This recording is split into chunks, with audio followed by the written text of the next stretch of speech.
Hello and welcome to the Winners Find a Way show. I am your host, Trent Clark. I am the CEO of Leadershipity, a serial entrepreneur, a growth coach. I'm an author of Leading Winning Teams, obviously the host of this podcast, but most people know me because I've spent over 13 years and coached in 3 World Series. And today on the Winners Find a Way show, I welcome in person my good friend, Ross Bernstein. Ross, how are you doing, buddy? Good to see you, Trent. Thanks for having me. Man, so pumped up about this show. Ross and I have been talking about doing this show for a bit here now. And Ross is a Minnesota guy, Minnesota kid growing up, and then it's all things hockey. So I'm in like my sweet spot, man. We're talking about championships, we're talking about hockey, and we're talking about winning, and we're talking about leading. Ross speaks all over the world, 120 gigs a year. Check out his frequent flyer awards, man. Like this guy is for hire. You're going to want to get to him. Ross Bernstein, first and foremost, welcome. Thank you. Super excited about doing the show today. We're also a little docket with EO today in Grand Rapids, Michigan, doing a little West Michigan event. Going to be some fun. Yeah, absolutely. And then tell them how they can find you. I'm just rossbernstein.com. Boom. And you're on LinkedIn. Yep. And if someone wants to book you, just ross@rossbernstein.com. That's it. Boom. That's how easy it is. And then just like that, he picks up an email and he's coming to a town near you. Just like that. Now you've authored how many? 200 books? 50 books? How many books? 200. Yeah. About 50. Only 50. I wrote my first book and I think I lost a limb. Like I actually below waist, I don't have a left leg anymore. That's how hard it was. So just kidding about that. So but it's a lot of work. I mean, and you're a content specialist. I mean, you've gone out around the world and you talked about this, and through the 50 books, you've really done the research. Is that fair? Yeah. And that's the thing. Like research, that's what you do. That's what makes you unique. Is people want to be called a thought leader, but they're not doing their own research. They're regurgitating and sharing other people's research. So for me, I love sports. So to be able to interview athletes, to talk to them, to aggregate new research, it's constant, right? Like I'm watching ESPN this morning, watching my Timberwolves get beat last night to Oklahoma City. And it's like you're just learning, right? Yeah. You're just learning constantly about all the stats and the data and the analytics. And it's, so for me, I try to figure out like what makes the great ones great, and then how do you apply it to business. And for you, it's very similar. You're doing a little deeper dive. I'm talking for an hour or two, and you're helping people coach, consult when you're not doing your speaking engagement. So we come at it in a little different way, but we're both very much in the same planet of how we want to help people through this lens of this shared passion.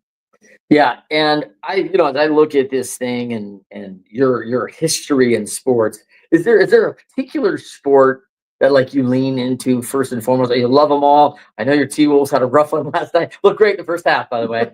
And like a tale of two halves, right? And we as guys like us, Ross and I, we love this, right? Because this is the analysis. Like, hey, we did all the things we wanted to do as T-Wolves, led at halftime. We're the home team, right? Last night, they were on the road. So we're winning on the road, and things are looking right. And then the halftime adjustments looked like they only happened in one locker room. That's right. Isn't that what it looked like? Totally. Yeah. And it's, I talk a lot about momentum, and second half, they got all the momentum. Yep. And they crushed them. So it's interesting, but I think there's a lot of those same principles you can apply to being an entrepreneur, to finding a way to win, right? Like it's not like football where it's one and done. Like in basketball, you got 7 games to figure it out. So it'll be interesting, but certainly doesn't look good from this perspective. But that's what makes sports so much fun, is that it's always changing. Someone's winning, someone's losing, someone's happy, someone's irate, and all the Monday morning quarterbacks, they got it all right. So.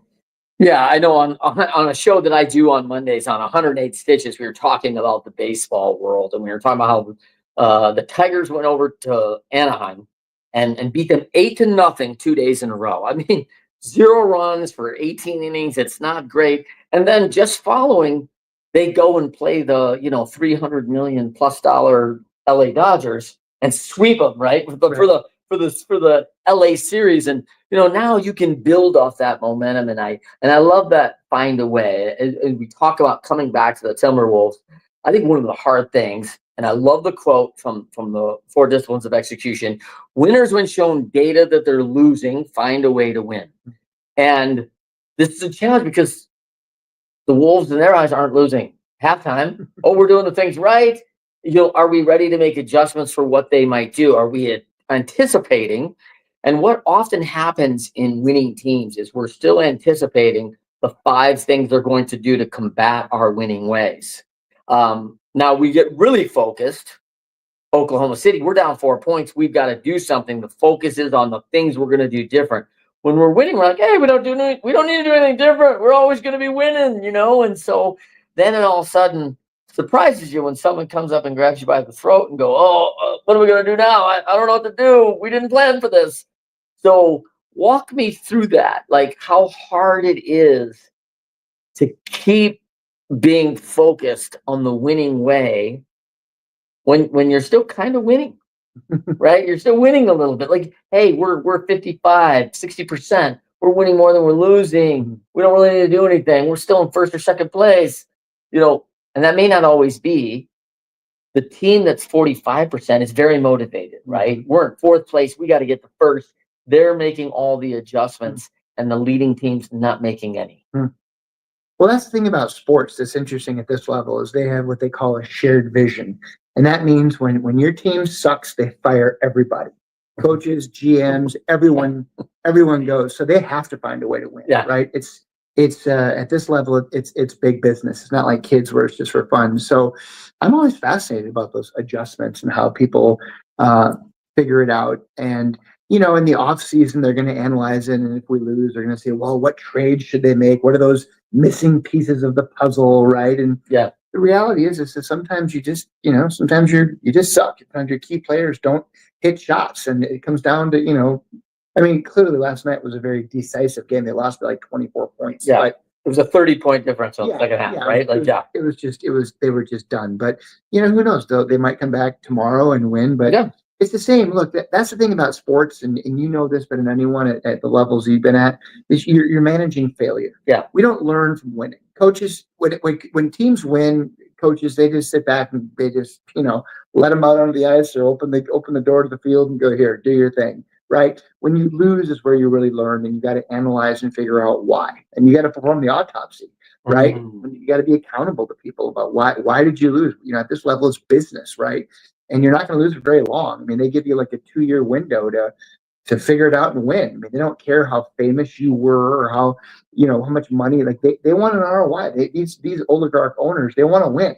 So you really got to be able to produce. And at the end of the day, a lot of the stuff you talk about with analytics and numbers, and they got to figure out what makes the winning teams win. How do you repeat it? How do you consistently win? How do you take this formula against this team and apply it to that team?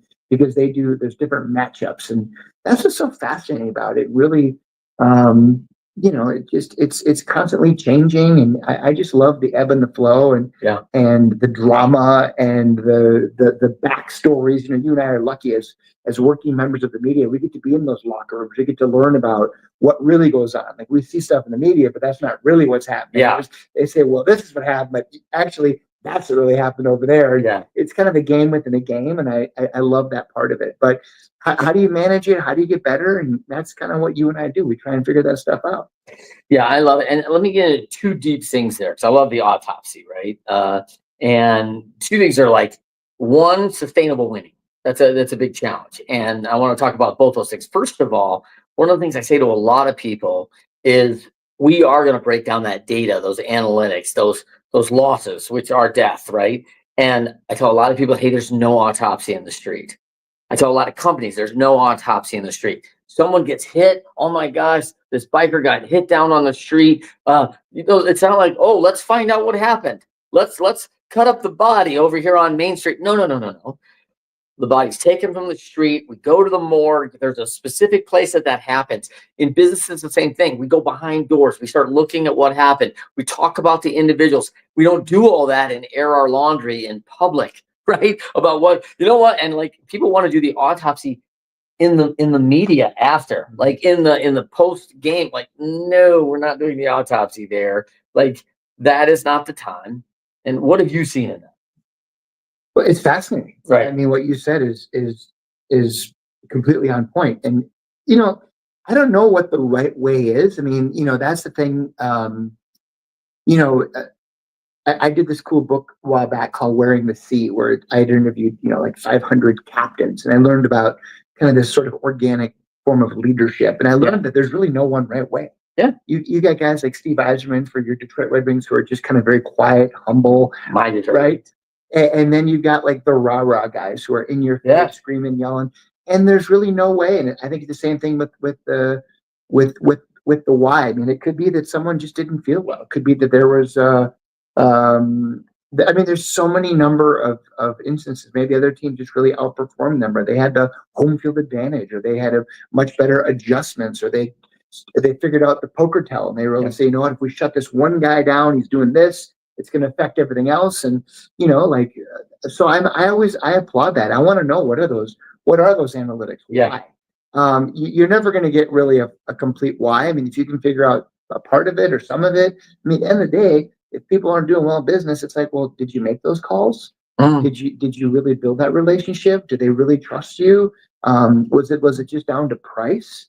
Why? And I think that you can, people need to really have that moment where they say, well, I don't know, maybe I'm not good enough, or maybe I didn't do these things. But that's your job, right? Is you help them figure out, how can I get better? How can I be more consistent at these things? And so that you're not going to win them all, but in the long term, you're going to have a successful business. Yeah, I think one of the advantages I had, Ross, was like, as I talk about this in the book, Leading Winning Teams, but I had this portion of this audit of excellence, right? Where from like this 11-year span, I did 3 state championships, 2 national championships in college, and 2 World Series. In 11 years, seven championships, won. And in the interim in that time, I also coached with a guy named Nick Saban, right? Sparky Anderson with the Detroit Tigers. At the end of his career, final year of his career, then a master class of leadership with the Cleveland Indians at the time, who were building a program from the ground up, which I had its massive advantage of coming out of an education background where we would do individual education plans, where we would design out for exactly what our big member needed to do. So we would look at a Ross Bernstein and say, hey, Ross, this is how you be successful. Here's your individual education plan about how you become the major leaguer we want you to be. And here's Tom's, because that's totally different. Like, they've got different goals, different things. So we really individualize that. And that wasn't the way of a lot of organizations. Like, hey, here's our way, and this is the only way, and it's the Trent way, and everyone's got to do the Trent way. And it was like, yeah, does that like fit everybody? And we don't learn that way. So that was really coming, and that was changing the sport. Cleveland was ahead of it. My value with Coach Saban was we weren't winning. We were not the championship team. He'd just taken over at Michigan State. He had turnaround. He was like, we're getting into process. Then, being a part of that and watching him over his career, and he really dialed in how to win from the front. Like, he won, and he never rested like, oh, we're the champions. He was like, we won. We won a national championship. And next year, there's like 5 things that we have to do to be better. And it was like, no, we won the national championship. We don't need to do any of that, right? Like, and he's like, no. like they're all going to know this is what we do. If we don't do these 5 things better, we will be exploited. By the way, all of his top coaches are being promoted and they're leaving. So he's got to replace that. Yes. So it makes you, when you see the Belichicks, they create these dynasty organizations year after year, especially with a salary cap. Like, how do you do that? It's truly fascinating. It's a great example of the front runner, right? Yeah. The New England Patriots winning what, 5, 6 Super Bowls, 6 Super Bowls in like this decade-long, run. That's amazing. First of all, that you could just stay there. And I think you hit a really good point. Is when you're really good, and Coach Saban actually told me this. When I left Michigan State to accept a job with the Cleveland Indians, and he said, Trent, when you're really good, people are going to want you to come and work for them. This is part of the gig. It's hard on your family. We know that in our world, and you're going to do these different worlds. And he's preparing always for my replacement. like he's always ready. here's the challenge of being number one. If you're Bill Belichick or Nick Saban, if we're on this winning team, our offensive coordinator leaves and becomes the head coach of a rivalry school who knows exactly what we do, who's been trained in it in the last 7 seasons, who goes, I think I know how to angle them off and beat them because I know what they want to do. I know what they're teaching, and this is what we're going to do. Challenge, that's a big challenge. Well, to your point about, finding these different ways, you reminded me when you started talking a little bit about the classic scene from the movie Moneyball with Brad Pitt and Billy Bean. And basically you had this, it was like this confluence of technology where you had the old school seam heads, the baseball guys, the gut instinct, the scouts who would go discover people, look at, they're looking at the size of the dad's hands and feet, right? How big can this? They look at things like, how nasty is that kid, right? They want to see, there's certain things you can teach, and it's the gut. And then you've got the new kid played by Jonah Hill, like the analytics, where now we've got AI, we've got different technology, different measurables, right? And how do you have that old school, new school combination of success? And I think this is where companies are struggling. Is they're trying to figure out, like, I'm of the vintage where it's still like, hey, I still close deals over the phone, right? But young people, Gen Z, millennial, they don't want to do that, right? They're going to text, they're going to write. It's a different world now. They're going to communicate differently, and I just think the combination of what we're seeing is art imitating life and life imitating art. It's really fascinating when you combine those two things together. Well, I think that's a great example of like exactly how we're closing, and back to how we're coaching individuals, and that back to the people that wear the C, right? You can lead in a lot of different ways. And the Oakland A's in a very, great year of 2002, where they won like 20 games in a row. Amazing, which I don't know if you know or not, but we won the World Series that year in the American League West with the A's. I mean, we were a victim of some of those 20, by the way.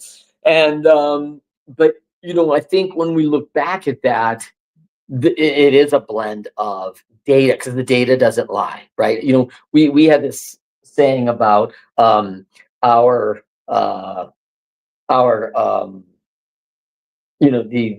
what do we just call it, the autopsy.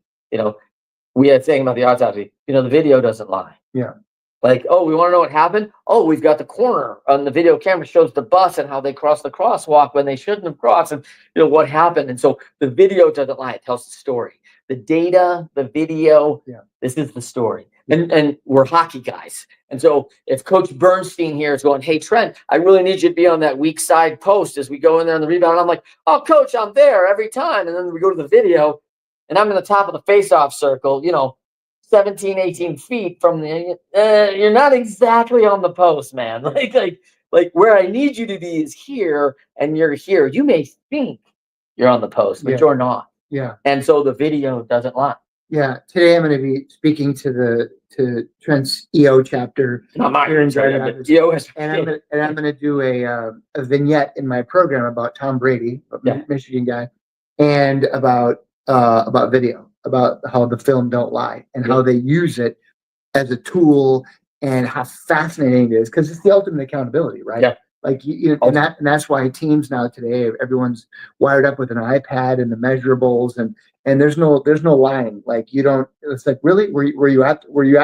And not only that, there's a bunch of graduate assistants who are gonna literally show where you were every second of it. They can isolate. It's not just film where you're watching the game, and there's a camera on you the entire time. So the level of people getting better now is really extraordinary, and to hold them accountable now is really, really amazing. That's what people can really learn, and that's where I think you got guys like Shadur Sanders who plummeted in the draft, because they're not maybe as open to some of those technologies and feedbacks as other players. So are you coachable? Right. Well, and I think that becomes down to it too. Like, a lot of teams, a lot of sales organizations, they want people who are coachable. They're willing to get better. They want to get better. And if you're kind of that, hey, that's my way or the highway, like you got to find the right coach who's going to work with you. And it becomes a lot tougher if you're not a team player that way. Yeah. In our company, Leadershipity, it's two of the big 80s. right? When we're recruiting talent, we are looking for all of our organizations like, what are you doing to recruit coachability? Because you've got to have, which is probably really three Eddie's. One is a humility to go, I don't know everything, right? And I'm willing to come alongside a person who knows a lot more than me and sponge this information. And then not only get the information, but Coach Ross shows me three ways that I'm going to need to adjust given these situations, giving me a level of adaptability, which is a big deal. And one of the things I see organizations fail miserably is they go, oh, I've got some real coachable players. And they don't work through the three scenarios. We practice in sports the three things if they happen. If it happens, let's go through those reps. Let's do the walkthrough. Now let's go in at full speed. Like, stop it. You're in the wrong position. You're in this. Let's do it again.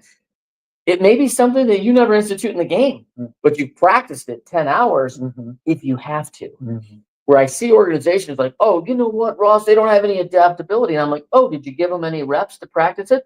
Well, no. But so when you asked them to adjust and do it, they had no experience doing it. Right. The pro athletes get those reps and learn not only to do it, but do it at a very high level. Right. Because if you can't do it, you lose. Right. Right. In business, it's the same way. You have to adjust to your client. And if you can't do it at the level that your competitors can, they're going to call you your competitor. Yeah. Is that fair? Yeah. What have you seen when you've seen like that leadership who doesn't understand those three Eddie's: coachability, adaptability, and humility? Well, you're not going to be around very long. Yeah. Right. I mean, that's just at the end of the day, the numbers don't lie. And like you got to win. Like at the end of the day, at this level, I mean, you might get a free pass in high school or maybe at a college if they don't want to buy out your contract. If you're a prominent alumni and they hire you, but at the end of the day, you got to win. And the alumni, the fans, the sponsors, the people who pay for the signage, the NIL money, the sponsorship dollars, they want an outcome. And even in Minnesota now, where our Timberwolves have made 2 Western Conference Finals in 2 straight years, which is remarkable because this is arguably the worst franchise in NBA history. We've had just a pathetic performance over the last 30 some years. Well, they're already saying now, well, if they don't get to the finals, they're going to fire the coach. Are you kidding me? This is a team that was barely winning like 4 games a year not that long ago, but now the level has gone up to that point where these are the expectations. Yeah. And so you've got to keep getting better. You've got to keep elevating. And then, oh, by the way, there's a salary cap. So when all of a sudden, when your good players are like, we have the 6th man of the year, Naz Reid, it's like, well, he's not going to stick around. Someone's going to offer him a big contract. Right. So how do you refill that pipeline? How do you recruit talent? How do you get people that want to stick around and stay? I'm working on a new book right now where I'm interviewing general managers and agents, and I want to know how they get deals done. Right? How do you find those perfect matches made in heaven where everyone wins? Let's talk about this because this is great. I love this. Like, how do we deal with unrealistic expectations?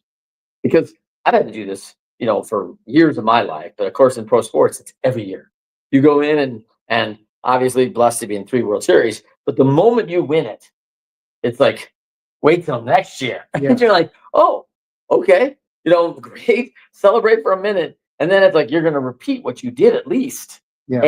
And by the way, you're going to repeat it, but we're getting rid of these 2 veterans that were your 3 and 4 hitter who were super influential. And because of the cap and some of the younger players that we got to sign for the future, we'll be replacing them with 2 rookies that are, 19 and 22 who have a total of 200 at-bats in the major leagues between them and expect the same result. Yeah. Like, well, hey, listen, let's get realistic about how are we going to expect that result in a year's time when we're replacing somebody of that caliber who's here on an experience level, and you're replacing with someone who's here. And it's not that they don't have talent. It's just that there's a gap, right, of experience, everything else that's going.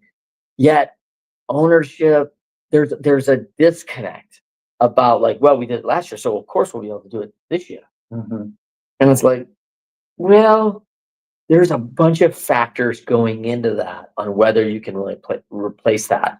And man, it's challenging. So the wild card is, the cliche. It's easy to get to the top. It's really hard to stay at the top. Yeah, that's the cliche. But the I hate it, by the way. yeah, it's really hard to get there. It's not easy to get there. But you think about what it takes, like for the New England Patriots Oh, to stay there, and then you've got a few wild cards. So you got a guy like Tom Brady, who's the heart and soul, Yep. and he's there, and Belichick, the coach, who's there. So then what happens is you've got younger players saying, "Man, I don't want to disappoint these guys. I want to win. I don't want to be the reason we didn't win it." So they're trying harder, Yeah. right? And then you get veterans who are willing to take less money because they say, you know what, I want a piece of that. I want that ring so that in 25 years I'm coming to the anniversary. My trading card's worth more. I mean, it's it's long-term business. Yeah. So all those things factor, and now the success breeds success model, where you create this dynasty mentality where you got other people. You got Dennis Rodman saying, I'll just rebound. I'll do all the garbage work because I want a ring. Because if I get a ring, I'm going to get endorsement money, and then I can keep this lifestyle. Yeah. So you get buy-in, where people are going to go, you know what? I'm not the first option, Mike. That's you for the Bulls, but I'll do something like this over here, and you find that role, and everyone kind of plays nice in the sandbox.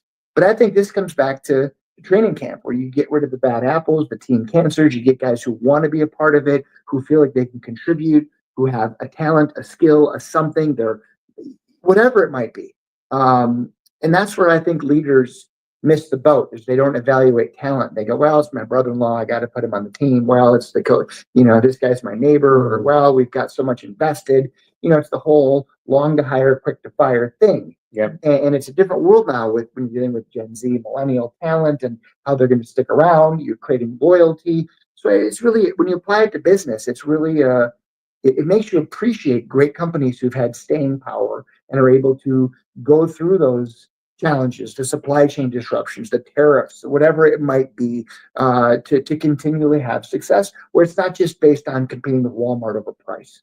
I'll tell you two things that I've seen in championship teams that are just glaringly obvious on poor teams. Is one, they do not have a shared goal and vision for everyone to be a part of. Mm-hmm. They're like, oh, hey, we're going to do this, which might be very sales focused or something. And they're like, well, what about fulfillment? What about operations? Do they get to have? Mm-hmm. They're not even a part of it, right? So it's like, we're going to solo this thing, and hey, we're going to sell 40 million widgets, and like, we're not going to worry about delivering them. Like, like, we're all in this together. So there's a missed mark, or they don't even have them. Mm-hmm. Okay.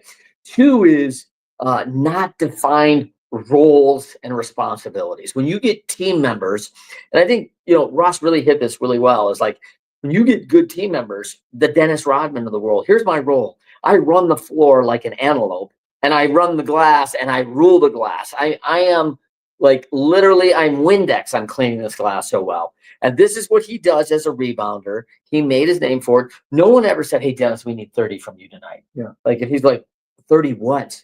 Like, it's not going to be points, man. Like, so he knew this is what I'm hired for and what I'm not. And they defined that very early.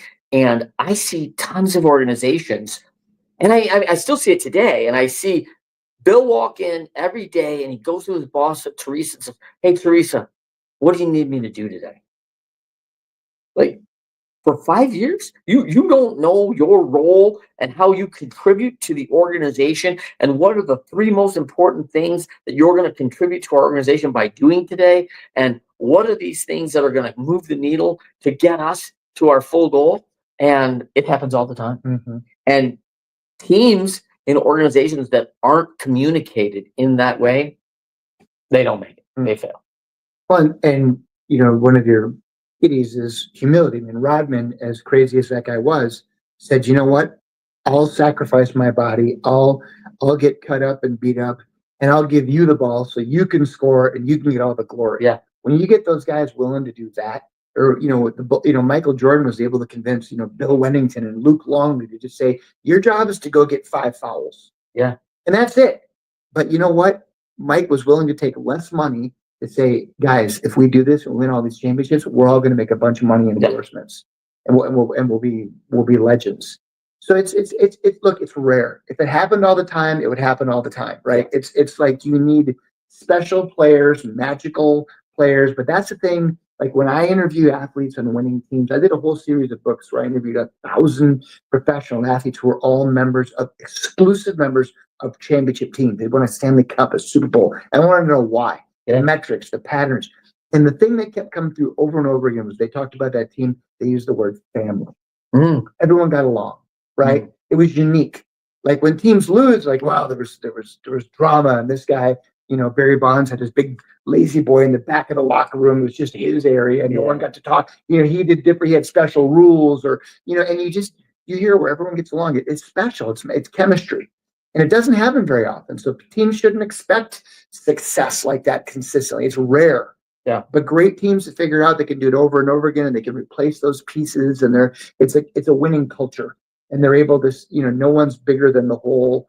Than the whole team, and it's magical when it happens. That's why we remember those special teams when the bad boy Pistons won it, when the Tigers won it, when the Red Wings went to the playoffs. 24 consecutive seasons. I mean, that's been a while. But unbelievable to be able to do that, to repeat that. Yeah, I appreciate the Minnesota guy, quoting all the Michigan, because you're twins. Your twins won back-to-back championships. 87 and 91. So it's it wasn't back-to-back. Okay. Yeah. But they were right there, right? In 87, through those 4 years, right there, not returning to the World Series the other 3 years in between, but, league titles, not bottom of the basement. They're not like, oh, we're going up and down, solid roster. Teams knowing where they were, ran into a couple buzzsaws, Yankees, you run into teams in that league. So, but I tell you that when you're part of a winning team, I equate this hyper learning, hyper dynamic environment of 3 categories of entrepreneurs, of special forces, and pro athletes. They're very easy to equate into. Man, it goes fast. If you can't learn quickly and you're not a hyper learner, you're out, because people will pass you. They'll go right around you, and your competition will beat you, and they'll take your job. No one quits their job as the second baseman of the Minnesota Twins for $9 million a year, right? Someone has to go take your job. And so when that happens, you're a part of this thing, and being a part of a winning team, no matter where you're at in the world, you can always see those people, and it could be 2 years later, it could be 2 decades later, and you're like, oh man, it's a camaraderie because of that culture that was established. There's a camaraderie that, like, we were in it together, and we accomplished something together to win, and it's special. Have you seen that? 100%. It's magical, and when you get to be a part of it, it's very rare. Sadly, in Minnesota, we have not had a championship in many decades, other than our Minnesota Lynx WNBA team. So yeah, it's that's why when you do win it, it's amazing. I mean, if my Minnesota Vikings ever win a Super Bowl in my lifetime, I would weep. I really would. It would be. I'm sure Lions fans feel the same way, because they've waited their whole life for, like Cubs fans, right? They waited 106 years or something crazy. Yeah. So, but that's the thing about sports. It's just everyone played it at some level. Everyone gets it at some level. You and I come at it from a higher level, but there's people in our world that we're in awe, right? When you sit down with some of those the Belichick's of the world, you're like, wow, or the Nick Sabans. It's really fascinating to learn from them, and there's just so many life lessons that really apply to business, to life, being a better parent, being a better mom, dad, business person. So that's what we do. We're lucky. We get to make our careers doing something we're both really passionate about, because there's really only a couple ways in this business. You're a former athlete, pro player, you're the son of the owner of a team, or you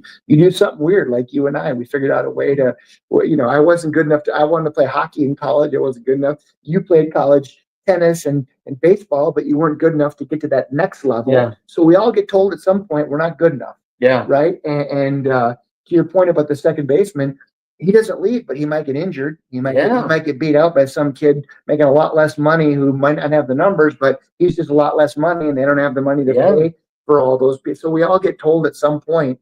So it makes you appreciate those Barry Sanders of the world, the Nick Lidstroms and the Steve Eismans who choose to stick around because we love them and they understand the fans and the home field advantage. And yeah, it's awesome. It is. It's awesome. It's frustrating. We love it. We hate it. It's awesome. Yeah. Yeah. I just had a quick conversation this morning at the hotel with someone up.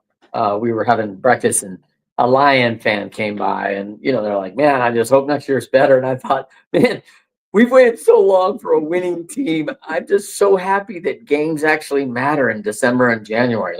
Games didn't usually matter by like October. Yeah. Like it was like, the war has been restored. Yeah. Yeah. So it's fun and it actually doesn't feel great in the moment, but it actually feels great to hurt that we lost a playoff game and that we didn't go as far as we had hoped and maybe should have. But look at the expectations already. They're like, well, if the Lions don't win it this year, they're going to fire the coach, right? Get rid of Goff. We were miserable for decades, and now it's like, well, they want more. How do you? I know. We all want more. I want more. And I mean, I think you talked about that blend earlier of the new way data, and I think that's really what the Cubs did back with their GM, really super smart guy. Theo really learned that blend in Boston. And he brought a guy named Joe Madden, who I coached with for 7 years, who was so good with young talent and humble enough to blend like, hey, man, I'm kind of old school. Mm-hmm. Because, and the Moneyball reference, I love the old school kind of this line of like, he has no confidence. His girlfriend's ugly. Yeah. What? This is like not data we can carry to the bank. Who says this? This is a history of judging these folks on whatever we have to judge on, right? Yeah. And so now it's like we have a little better analytics than that. Yeah. So he blended that. Hey, that old school. How do I get these guys to function as a team? Along with, let me really get this data. I won't manage everything off the data alone. Because it's like a computer, right? Like, oh, well, we're going, here's the chess move. You can only move this move. That's the only chess move available on this computer. Like, he manages still by like, hey, we have matchups. We have a lot of intangibles that have to happen. And so I really like that, the way that Joe did that. But I'd like to shift a little bit to Ross Bernstein. Like you talked a little bit about your career. When we talk about winners find a way, give us an example of your personal life where you were up against it. Like you're saying like, hey, the data, like Ross isn't winning. I'm going to have to do something different. Or do you not do anything different and nothing changed? like what did you do? Walk us through an example in your life where you felt like, man, this is not going the right way. How will I win? And something you overcame. Well, I think we're all dealing with disruption, right? Yeah. Whatever that might look like. The most recent disruption I had was 2020 when the pandemic. Yeah. Right. I lost all my business. Conferences didn't exist. And then someone said, hey, can you do Zoom? And I'm like, what the hell's Zoom? Yeah. And all of a sudden we're virtual speakers. And, yeah. And I tell you, that was very, very disruptive. But I'll tell you what, I had one of my best years that year because I leaned in quickly. I figured out a way where I could do it. I could have fun with it. I was standing. I wasn't sitting. I had a separate TV to run my PowerPoint for a different level of energy. I called it a virtual keynote versus a webinar where you just see my fat head and fat slides. And, I was doing 3-4 gigs a day. I was on in Dubai, Mumbai, Des Moines. I could do anything. But it was a big change. And clients said, listen, we have no money. I said, don't worry. We'll do a BOGO, right?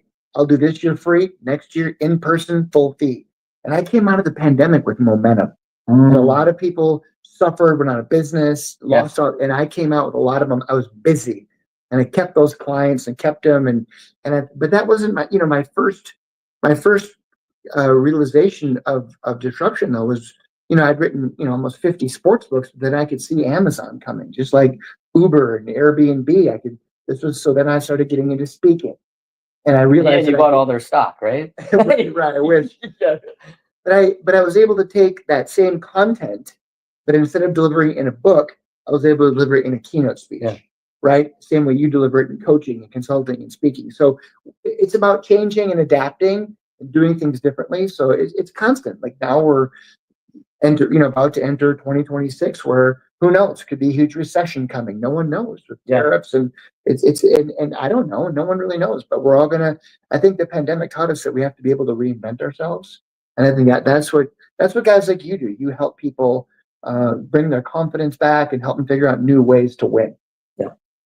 So let's talk about that. I like that. So if someone's out there today and they're being challenged by this, like, hey, I'm in a situation that the data is not working. I don't feel like I'm winning, and it's stacking up against me.